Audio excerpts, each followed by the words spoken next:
Pernah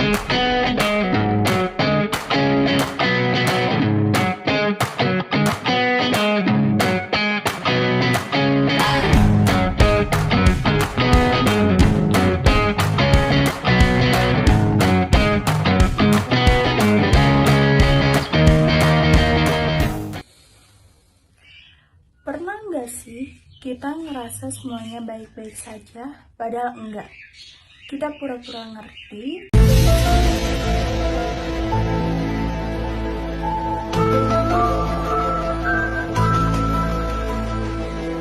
pura-pura kuat, padahal dalamnya kacau. Yang tadinya bareng, tiba-tiba ngejauh.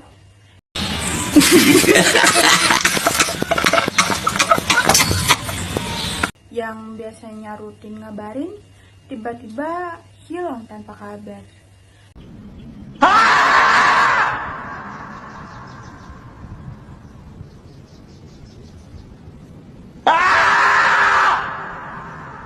Yang katanya nggak bakal pergi, hilang tanpa alasan ya.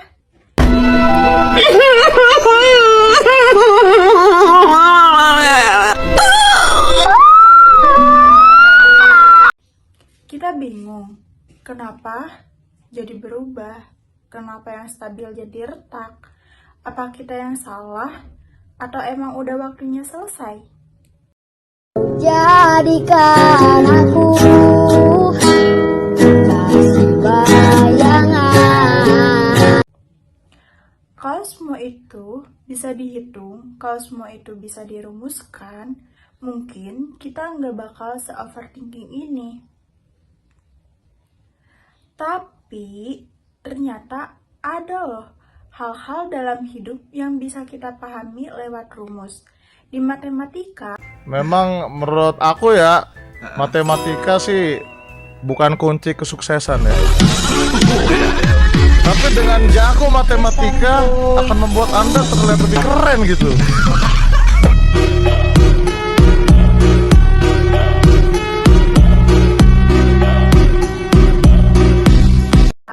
kita belajar bahwa perubahan bisa dimodelkan stabil.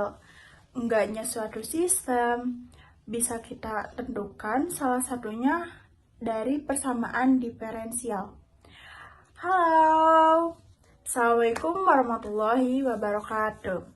Kami dari kelompok 2 yang beranggotakan saya sendiri, yaitu Syafa Irunisa dengan NPM 203-24048, dan di sini bareng rekan-rekan saya yang bernama Saya Dova Muhammad Gibran dengan NPM 203-24027. Dan saya Moci Irsa Aropa Saidi dengan NPM 20324058.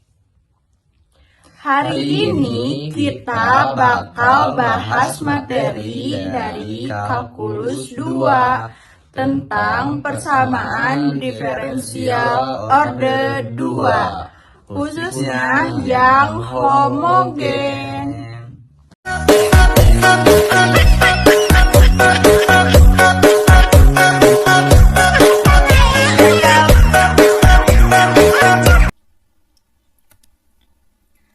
Oke, kembali lagi bersama aku Syafa Irunisa. Di sini aku akan menjelaskan tentang persamaan diferensial orde 2, khususnya di sub homogen kalkulus 2. Sebelum kita masuk ke inti materi, saya ingin menyampaikan beberapa tujuan pembelajaran.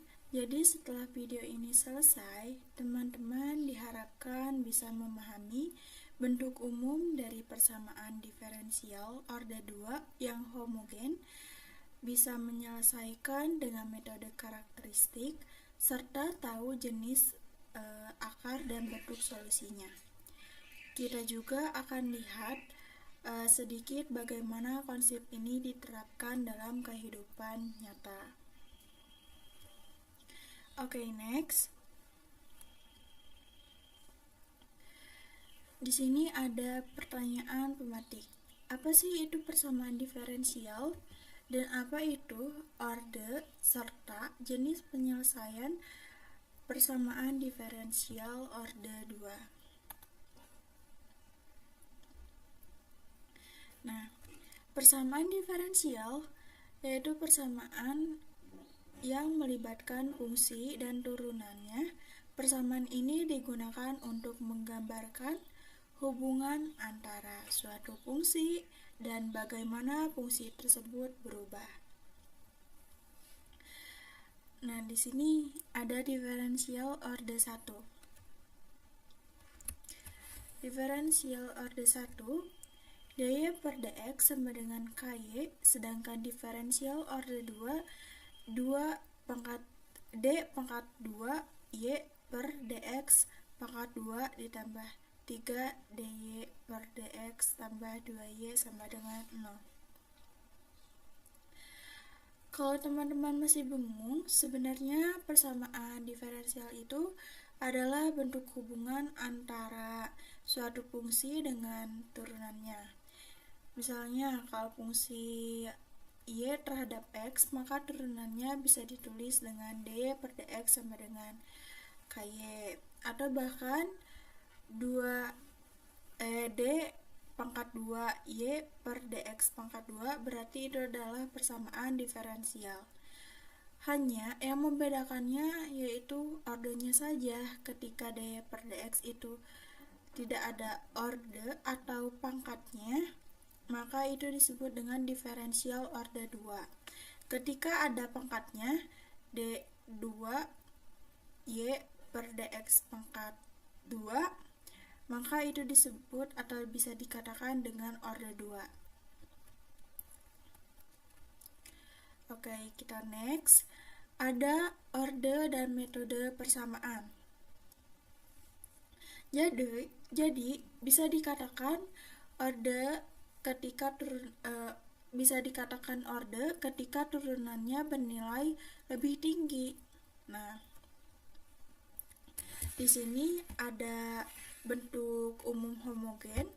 Bentuk umum homogen yaitu A Y turunan kedua ditambah B Y aksen turunan ke-1 ditambah C Y sama dengan 0. Dan bentuk non homogen yaitu A Y aksen atau turunan kedua ditambah B Y aksen ditambah CY sama dengan fx. Persamaan ini bisa dibedakan jadi dua berdasarkan ruas kanannya. Ketika ruas kanannya 0 bisa dikatakan dengan homogen. Tetapi kalau ada fungsi lain di kanan seperti e pangkat x, sin x, atau konstanta, berarti itu non homogen. Untuk video kali ini kita fokus ke yang homogen dulu ya. Persamaan ini bisa kita bedakan jadi dua jenis berdasarkan ruas kanannya. Kalau ruas kanan 0 berarti itu homogen, dan ketika ruas kanannya e pangkat x, sin x, atau konstanta berarti itu non homogen. Nah, mungkin kalian bertanya, ngapain sih belajar beginian? Ternyata persamaan diferensial itu banyak banget dipakai dalam dunia nyata. Contohnya nih, persamaan diferensial orde 2 banyak digunakan untuk sistem pegas, getaran, rangkaian listrik, RLC, gelombang dan osilasi, dan model pertumbuhan. Bahkan dalam ilmu ekonomi pun dipakai gitu si diferensial orde 2 ini. Nah, kita langsung aja ke metode penyelesaian homogen. Nah, di sini ada kasus akaril yang berbeda. Kita mulai dari persamaan diferensial orde 2 homogen. Ada A Y turunan kedua ditambah B Y aksen turunan ke-1 ditambah CY sama dengan 0. Langkah pertama adalah membuat persamaan karakteristik nih. Karakteristik dari Y aksen atau Y turunan kedua ditambah Y aksen ditambah CY. Nah, si Y ini kita ubah menjadi R atau bisa juga diubah menjadi M. Kita ubah aja menjadi R A R pangkat 2 karena di sini Y-nya turunan kedua, maka R-nya di sini dipangkatkan menjadi 2 ditambah BR. Kenapa R-nya di sini tidak ada pangkatnya? Karena Y turunan pertama ditambah C sama dengan 0. Jika hasilnya adalah 2 angka real dan berbeda, R1 tidak sama dengan R2, maka solusi umumnya yaitu Y kurung buka X kurung tutup sama dengan C1E pangkat R1X ditambah C2E pangkat R2X, di mana C1 dan C2 ini adalah konstanta. Nah, bentuk eksponensial muncul karena solusi turunan berulang menghasilkan pola eksponensial.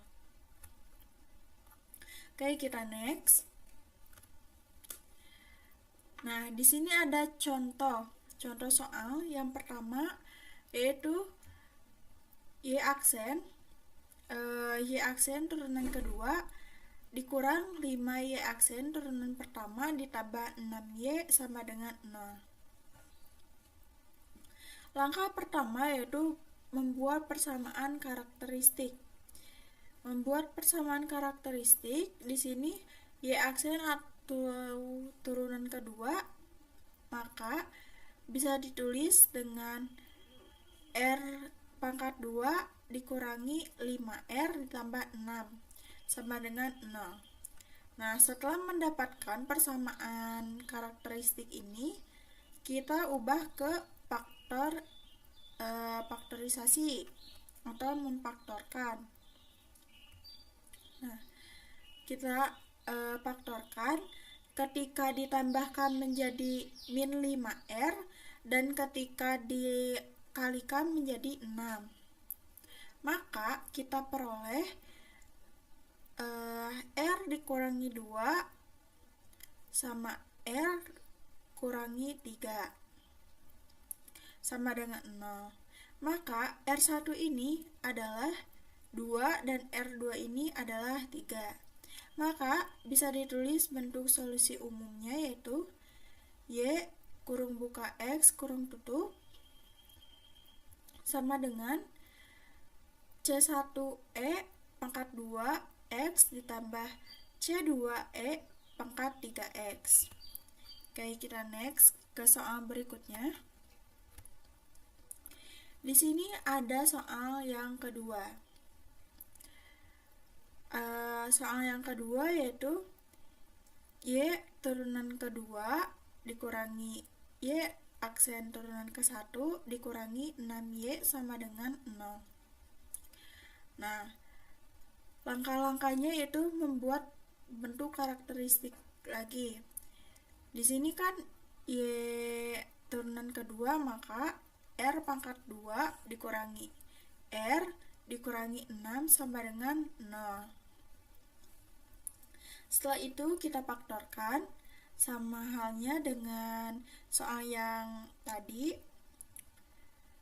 R kurangi 3 sama R tambah 2. Karena kalau misalnya ditambahkan menjadi min 1 dan ketika dikalikan menjadi 6,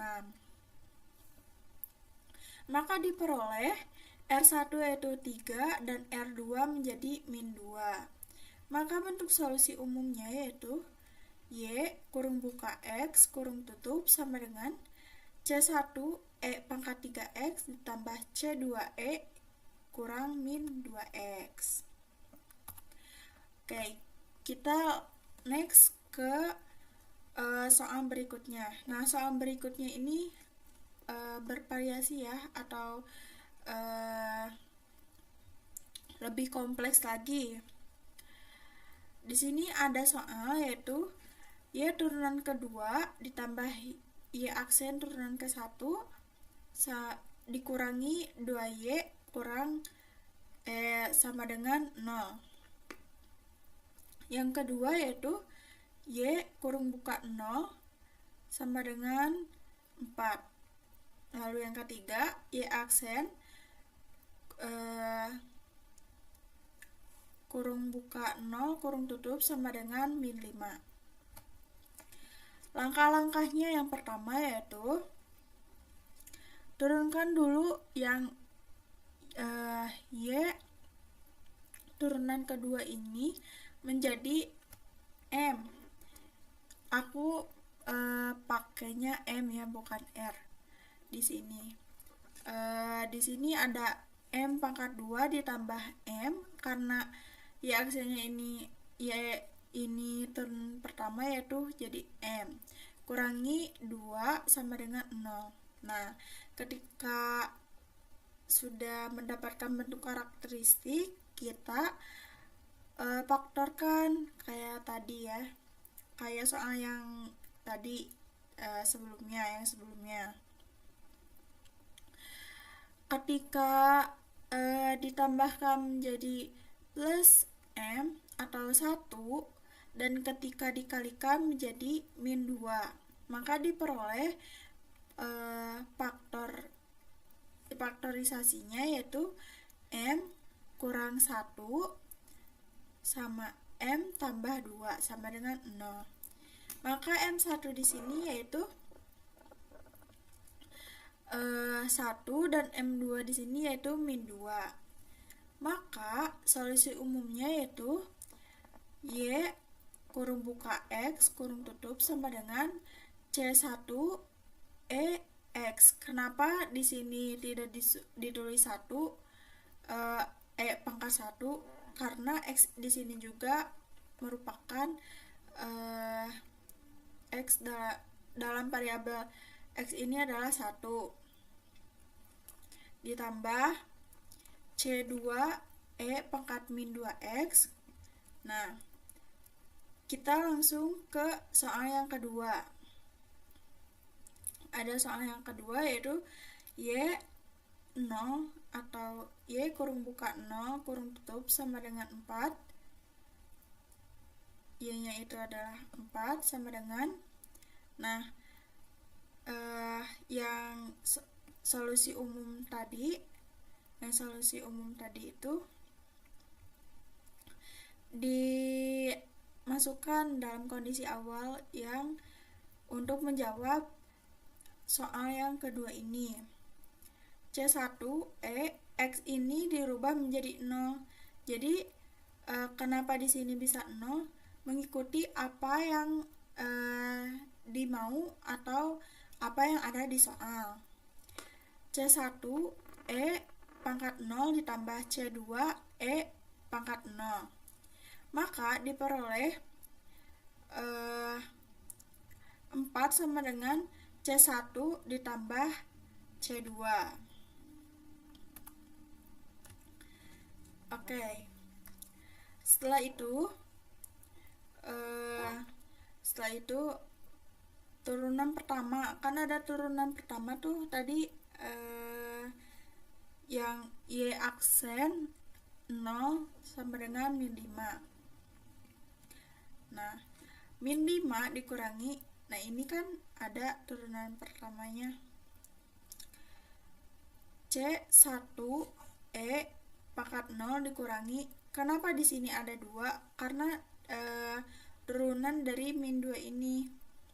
Jadi 2 C2 pangkat 0 min 5 sama dengan C1 kurangi 2 C2 0 atau min 5 sama dengan C1 kurang 2 C2. Nah, dua persamaan ini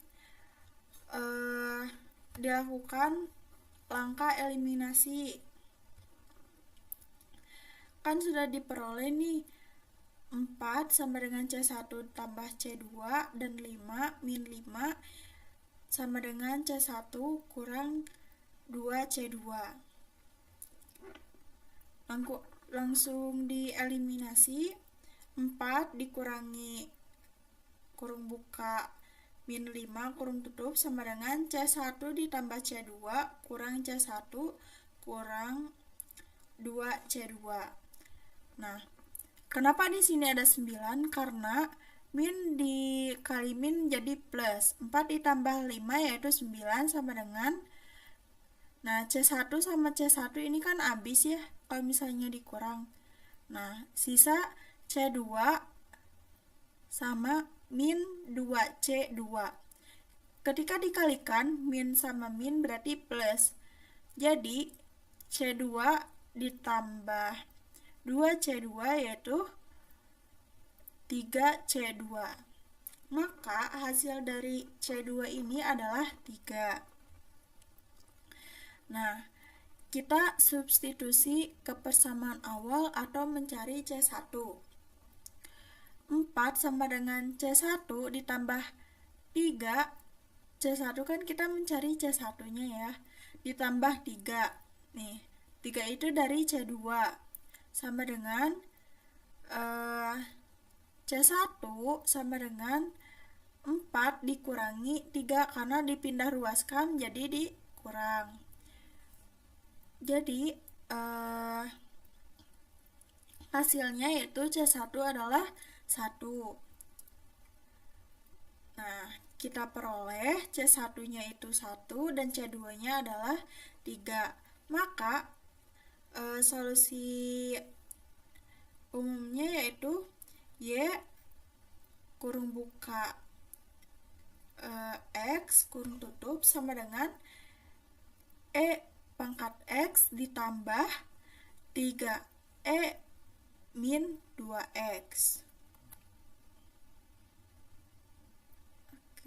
Persamaan diferensial, khususnya yang homogen, ngajarin satu hal penting bahwa perubahan itu enggak selalu datang dari luar. Kadang justru dari dalam.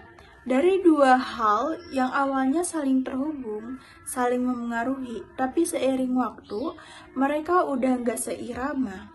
Dan kalau udah kayak gitu, sistemnya tetap jalan, tapi hasilnya bisa makin jauh dari yang kita harapkan. Sama kayak hubungan nih, nggak selalu rusak karena orang ketiga, tapi bisa retak karena dua orang di dalamnya berhenti untuk mencoba, atau malah saling diam, dan walaupun itu bukan topik kalkulus, tapi kadang saat belajar matematika, kita ikut belajar memahami kenyataan. Terima kasih udah nemenin kami sampai akhir. Terima kasih juga udah mau dengerin pelan-pelan, memahami dan ngerasain bahwa belajar itu nggak harus selalu cepat. Cukup konsisten dan jujur sama diri sendiri. Kalau kamu masih bingung, masih belum ngerti, itu nggak apa-apa. Materi ini memang perlu waktu, sama seperti semua hal penting dalam hidup, butuh proses, butuh jatuh, bangun, dan butuh keberanian buat mulai lagi meski gagal. Jadi tetap semangat, baik dalam belajar maupun dalam menghadapi perubahan. Karena kalau di matematika kita bisa nyari solusi, di hidup pun semoga kita juga bisa nemuin caranya. Wassalamualaikum warahmatullahi wabarakatuh, dan sampai jumpa di video berikutnya. 1 hour later, 2 hours later, 3 hours later, 6 hours later, tomorrow, the next day.